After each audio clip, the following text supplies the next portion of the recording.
नाजरीन, मैं हूँ अब्दुर्रहीम एडवोकेट। अस्सलामु अलैकुम। 27 दिसंबर पाकिस्तान की तारीख का इंतहाई अहम दिन।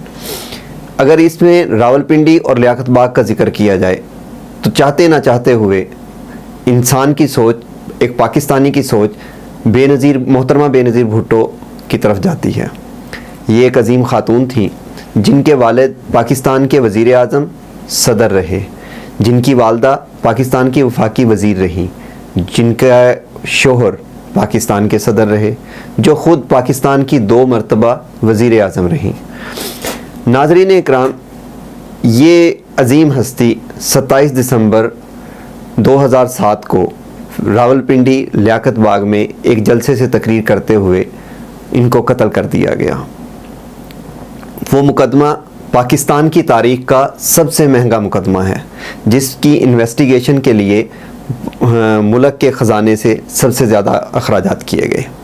नाज़रीन, मैं उस मुकदमे में मुल्ज़मान का वकील रहा। वो मुल्ज़मान मुकदमे में 10 साल तक ज़ेरे समात रहे। 10 साल के बाद मुअज़्ज़ज़ अदालत ने उन्हें बाइज़्ज़त बरी कर दिया। अगरचे वो मुल्ज़मान ताहाल पाबंदे सलासल हैं, लेकिन आज का इशू इस मुकदमे की अहम चीज़ों की तरफ तवज्जो दिलाना है।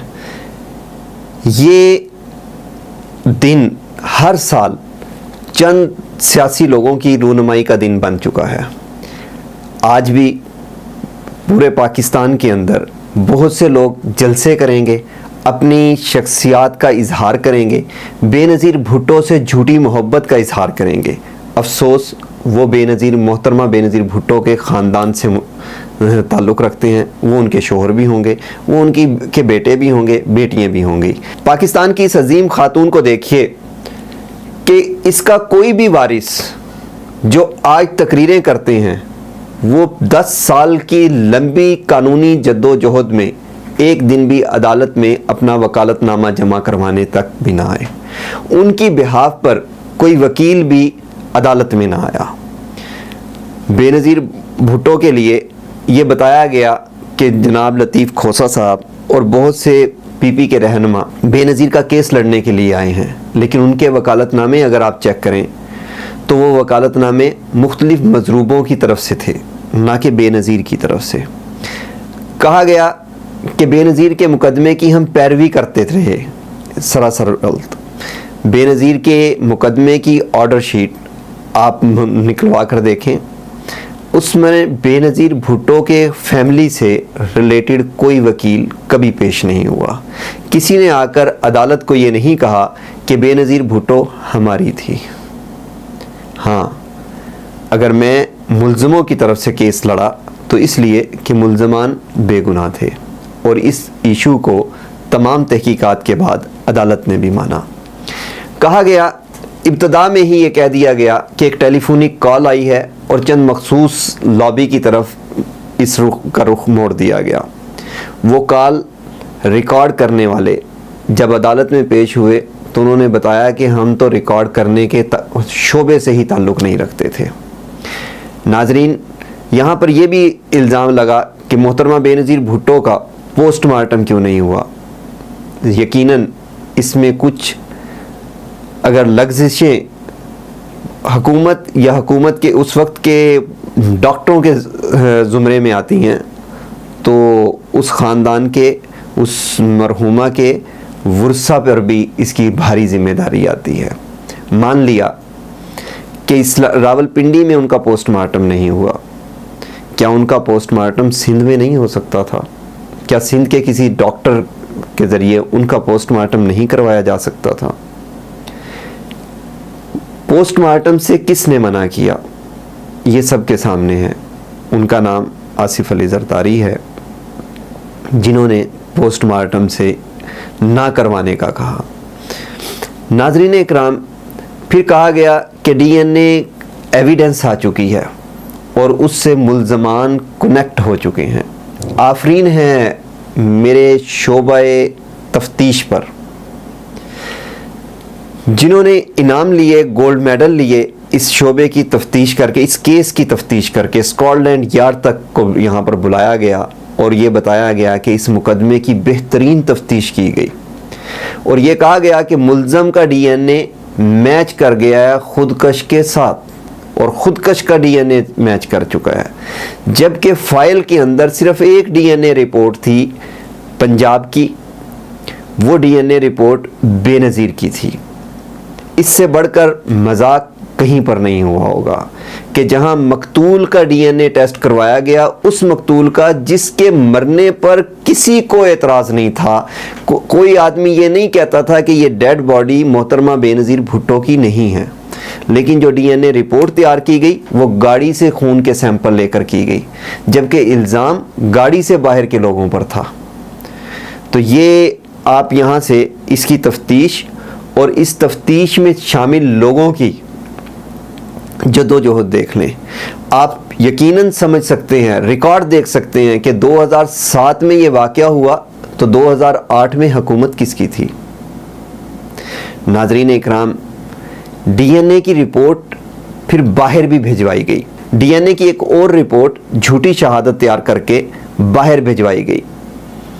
उस रिपोर्ट को अगर मान लिया जाए तो बेनज़ीर के बारे में जो बेनज़ीर से ताल्लुक़ नहीं भी रखते उनकी राय को बड़ी तक़वियत हासिल है, क्योंकि ये रिपोर्ट अमेरिका से तैयार होकर आई और इस रिपोर्ट के मुताबिक बेनज़ीर को कत्ल करने वाले पाकिस्तानी नहीं थे।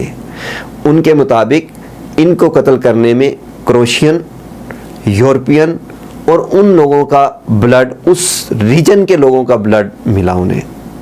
तो नाजरीन, यहाँ पर इल्ज़ाम किया जा रहा है कि कातिल कौन, बेनज़ीर का कातिल कौन। साबका हुक्मरान परवेज़ मुशर्रफ पर भी ये इल्ज़ाम लगाया गया। आज खड़े होकर तकरीरों में ये कहा जाएगा, क्योंकि परवेज़ मुशर्रफ को सज़ा दे दी एक अदालत ने, तो पाकिस्तान के अंदर ये रवाज है कि जो आदमी कमज़ोर हो जाता है तो उसको चारों तरफ से मारने के लिए दौड़ते हैं।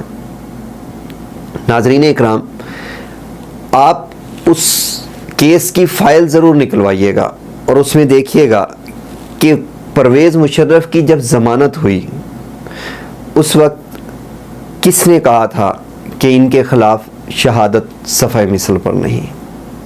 यकीनन उनको इस्तगासे का वकील कहा जाता है, वो मुद्दई के वकील थे। अगर कोई ये क्लेम करता है कि वो मुद्दई है तो फिर यकीनन वो वकील भी उन्हीं के होंगे।